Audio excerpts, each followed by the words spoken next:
अस्सलाम वालेकुम नाज़रीन। आज जो सुप्रीम कोर्ट में मखसूस नशिस्तों के मतलब केस की समाअत थी, उसमें बार बार 13 जनवरी के फ़ैसले यानी कि बल्ला जब वापस लेने का इंट्रा पार्टी इलेक्शन वाले केस का बार बार जिक्र क्यों हो रहा था और क्या वजह थी, और उसकी कुछ तफसीलात बताते हैं और कौन कौन से जजेस इस मामले को उठा रहे थे। और जस्टिस हसन अज़हर रिजवी साहब ने जो एक बड़े अहम रिमार्क्स दिए, वो उनके मैं ग़ालिबन कल और आज की समाअत में मेरे ख़्याल में आज के उनके जो रिमार्क्स थे वो बड़े अहम थे।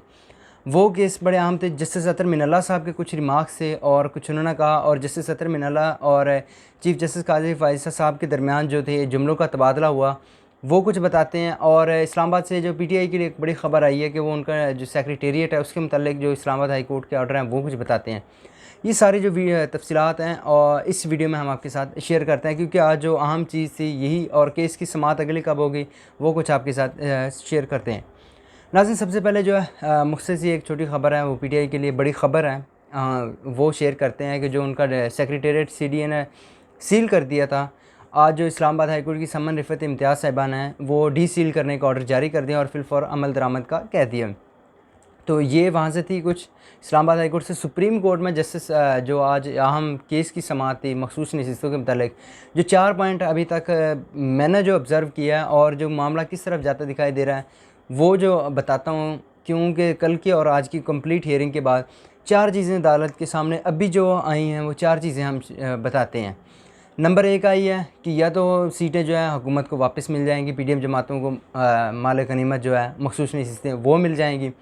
नंबर 2 जो आई है वो सुन्नी इत्तेहाद कौंसिल को मिल सकती हैं। नंबर 3 जो न्यू पॉइंट चीज़ आई है वो ये आई है कि ये सीटें पीटीआई को वापस मिल जाएंगी, ये भी हो सकता है। और नंबर 4 जो है वो सीटें किसी को भी ना मिलें। अभी तक जो हसनात मलिक साहब हैं सुप्रीम कोर्ट के सीनियर कोर्ट रिपोर्टर, उन्होंने भी इस चीज़ को जो है रिपोर्ट किया है, क्योंकि अभी तक 4 चीज़ें यही सामने आई हैं और इनमें से कोई एक पर ही अमल हो सकता है।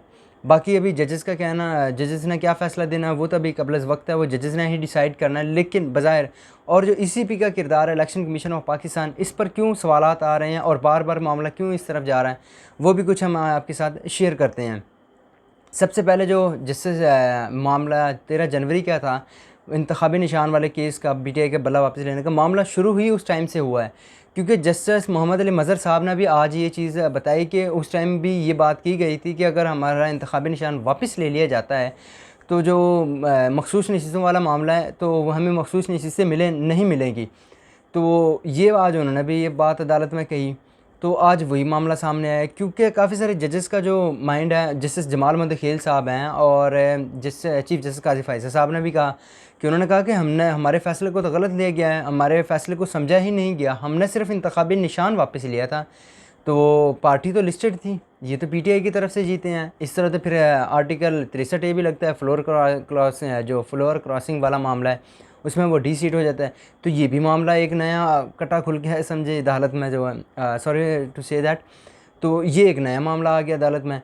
तो ये मामला इस तरफ जाता दिखाई दे रहा था। फिर जो चीफ़ जस्टिस काजी फ़ायज़ा साहब ने भी इस चीज़ को कहा कि अगर तो वो पीटीआई का तो इंतखाबी निशान वापस लिया गया था तो वो जो है वो वापस भी ले सकते थे अपना, वो आज़ाद उम्मीदवार थे तो वो किसी से भी। फिर जस्टिस मुनीब अख्तर साहब ने कहा था फिर ये तो अदालत के फ़ैसले की तौहीन होती। तो ये चीज़ें थी कुछ अदालत से।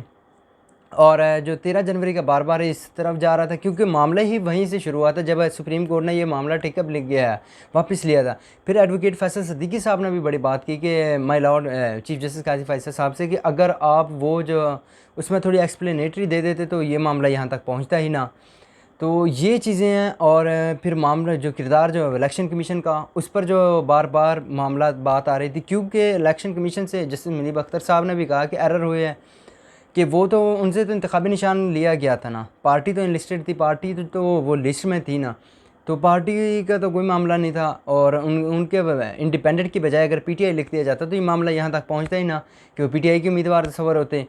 तो ये मामला फिर उन्होंने कहा कि आपने कहीं चैलेंज किया, तो फैसल सिद्दीकी साहब ने कहा कि ये हम इलेक्शन कमीशन गए, उन्होंने हमें आज़ाद उम्मीदवार डिक्लेयर किया। फिर लाहौर हाई कोर्ट गए, अभी सलमान अकरम राजा साहब इस पर भी जो है वो तफसीली रोशनी डालेंगे, क्योंकि वो इस चीज़ का इस केस को लेके ही वो गए थे लाहौर हाई कोर्ट में, फिर सुप्रीम कोर्ट में अभी मामला पेंडिंग है। तो उन्होंने ये मामला जो लाहौर हाई कोर्ट में किया, लाहौर हाई कोर्ट ने रिमांड बैक किया, फिर वो इस फैसले के ख़िलाफ़ जो है वो सुप्रीम कोर्ट गए थे, लेकिन सुप्रीम कोर्ट अभी तक दरख्वास्त पेंडिंग है। तो जस्टिस हसन अज़हर रिजवी साहब ने जो एक बड़ी अहम बात की, और उन्होंने कहा कि बल्ले को छोड़े बल्लेबाज वाला भी मामला था कि बल्लेबाज के साथ जा रहे तो वो उस पर कुछ बात कर रहे उस पर बात करें। फिर वो मौजूदा वो सर्कमस्टांसेस यानी कि हालात क्या थे उस चीज़ को भी बड़ा जो है वो आज डिस्कस किया गया। जस्टिस अतर मिनल्ला साहब ने भी यही बात की। उन्होंने कहा कि जो हम जो हैं बुनियादी आईनी हकूक़ के कस्टोडियन हैं यानी कि मुहाफ़िज़ हैं। तो उन्होंने कहा कि एक लम्हे तो उन्होंने ये भी कहा कि सच तो अगर बोलने पे है तो सच कोई भी नहीं बोलता। फिर चीफ जस्टिस काजी फैसल साहब ने कहा भाई मैं तो कोशिश करता हूँ सच बोलने की, जिस हद तक होता है मैं बोलता हूँ सच। और ये उन्होंने समात में भी कहा। और जस्टिस अतर मिनल्ला साहब ने बड़ी अहम आज कुछ ऑब्जर्वेशंस दी और उन्होंने रिमार्क्स दिए। उन्होंने कहा कि ये होता ही आ रहा है कि कल जो उन्होंने रिमार्क्स दिए उन्होंने कहा था कि पीटीआई जो पीपल पार्टी पार्लियामेंटेरियन से जो है तलवार का निशान लिया गया था, पीएमएलएन के साथ भी यही हुआ था।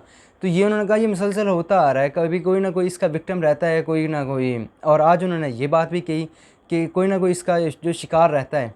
ये वक्त हालात बदलते रहते हैं कि आज कोई और है फिर कल कोई और होगा। तो ये चीज़ें तो हम जस्टिस अतर मिनल्ला साहब तो देखते हैं कि वो आर्टिकल 17 यानी जो फंडामेंटल राइट्स है जो बुनियादी हकूक़ तो उस पर तो वो वाज़ेह उनका मौक़िफ़ है, वो तो सबके सामने है। तो ये चीज़ें अभी तक अदालत के सामने आई हैं, जो 4 चीज़ें हमने भी आपके साथ डिस्कस की हैं। अब अदालत ने तय करना है कि अदालत जो फ़ैसला करे।